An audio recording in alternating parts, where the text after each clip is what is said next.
Moby Dick Chapter 106. Ahab's Leg.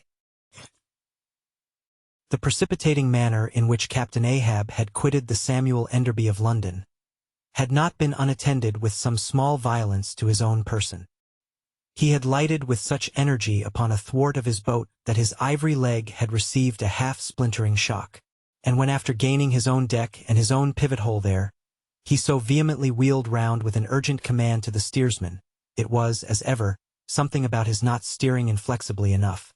Then the already shaken ivory received such an additional twist and wrench, that though it still remained entire, and to all appearances lusty, yet Ahab did not deem it entirely trustworthy. And indeed it seemed small matter for wonder, that for all his pervading mad recklessness, Ahab did at times give careful heed to the condition of that dead bone upon which he partly stood. For it had not been very long prior to the Pequod's sailing from Nantucket, that he had been found one night lying prone upon the ground and insensible. By some unknown and seemingly inexplicable unimaginable casualty, his ivory limb having been so violently displaced, that it had stake-wise smitten, and all but pierced his groin. Nor was it without extreme difficulty that the agonizing wound was entirely cured. Nor, at the time, had it failed to enter his monomaniac mind, that all the anguish of that then-present suffering was but the direct issue of a former woe, and he too plainly seemed to see, that as the most poisonous reptile of the marsh perpetuates his kind as inevitably as the sweetest songster of the grove, so, equally with every felicity, all miserable events do naturally beget their like. Yea, more than equally, thought Ahab, since both the ancestry and posterity of grief go further than the ancestry and posterity of joy.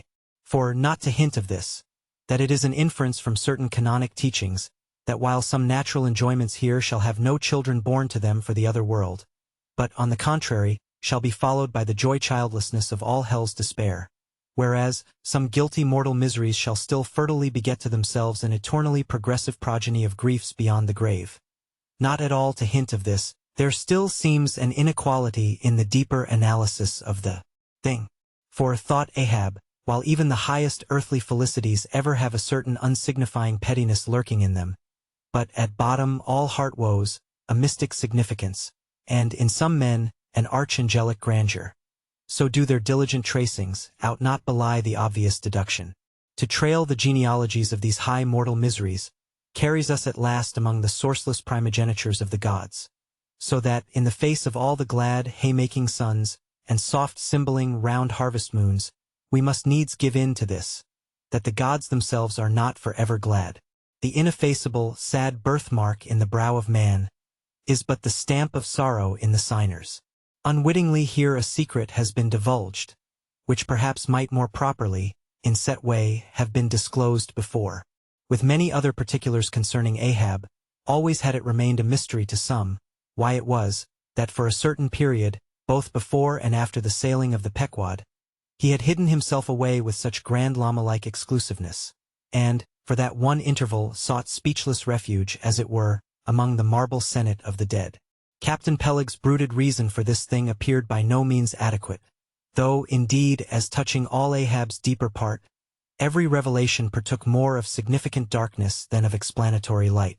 But, in the end it all came out, this one matter did, at least, that direful mishap was at the bottom of his temporary recluseness. And not only this, but to that ever-contracting, dropping circle ashore, who, for any reason, possessed the privilege of a less band approach to him. To that timid circle the above-hinted casualty, remaining, as it did, moodily unaccounted for by Ahab, invested itself with terrors, not entirely underived from the land of spirits and of whales.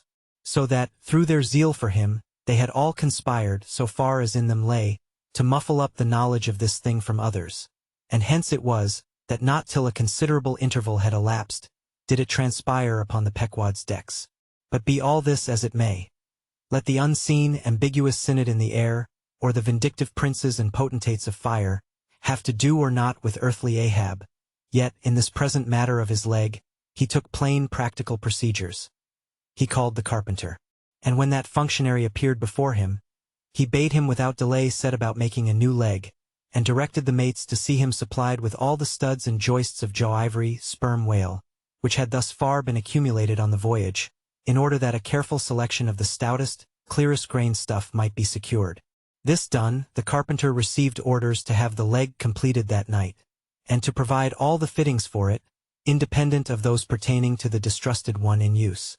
Moreover, the ship's forge was ordered to be hoisted out of its temporary idleness in the hold. And, to accelerate the affair, the blacksmith was commanded to proceed at once to the forging of whatever iron contrivances might be needed.